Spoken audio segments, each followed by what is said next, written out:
ഒരു സാധനം കാണിച്ചു തരാം. ഞങ്ങളെ പറമ്പിൽ തെങ്ങ് കെട്ടുകയാണ്. ഇത് കണ്ടോ, ഞങ്ങളെ പറമ്പിൽ തെങ്ങ് വലിച്ച് കെട്ടുകയാണ്. അപ്പോൾ വലിച്ച് കെട്ടുമ്പോൾ ഇതുപോലൊരു സാധനം അതിന് ചുറ്റി ഇങ്ങനെ വെക്കണം. അതിന് ഞങ്ങൾ ചെരുപ്പ് വെച്ചിട്ടാണ് ചുറ്റിക്കെട്ടുന്നത്. ആ ചെരുപ്പ് എന്താണെന്ന് കാണണോ? കണ്ടോ,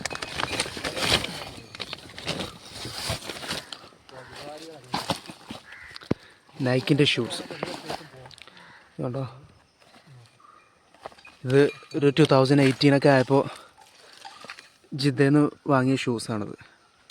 ഇത് അന്ന് 300 റിയാൽ കൊടുത്ത് വാങ്ങിയ ഷൂസാണ്. നമ്മുടെ നാട്ടിലൊരു 5000 അബോ എന്തായാലും ഈ ഷൂസിനുണ്ടാവും. ഇപ്പോൾ ഇത് തെങ്ങ് വലിച്ചു കെട്ടാൻ വേണ്ടിയിട്ട് യൂസ് ചെയ്യാം. അപ്പോൾ ഈ ഷൂസ്, അപ്പോൾ അതാ നൈക്കിൻ്റെ ഷൂ വെച്ച് തെങ്ങ് മുറുക്കി കെട്ടി വലിച്ചിട്ടുണ്ട് കേട്ടോ. കണ്ടോ, ഇത് കാലുമ്മലിട്ടിട്ട് ഉപയോഗം തീർന്നപ്പോൾ ഇതും കൊണ്ട് ഇങ്ങനെ ഒരു ഉപയോഗം ഉണ്ടായി. എന്തായാലും വേസ്റ്റ് ആയില്ലല്ലോ. കുറച്ച് കാഴ്ചക്കാരൊക്കെ ഉണ്ട് ഇവിടെ തെങ്ങ് വലിച്ച് കെട്ടിയത് കാണാൻ.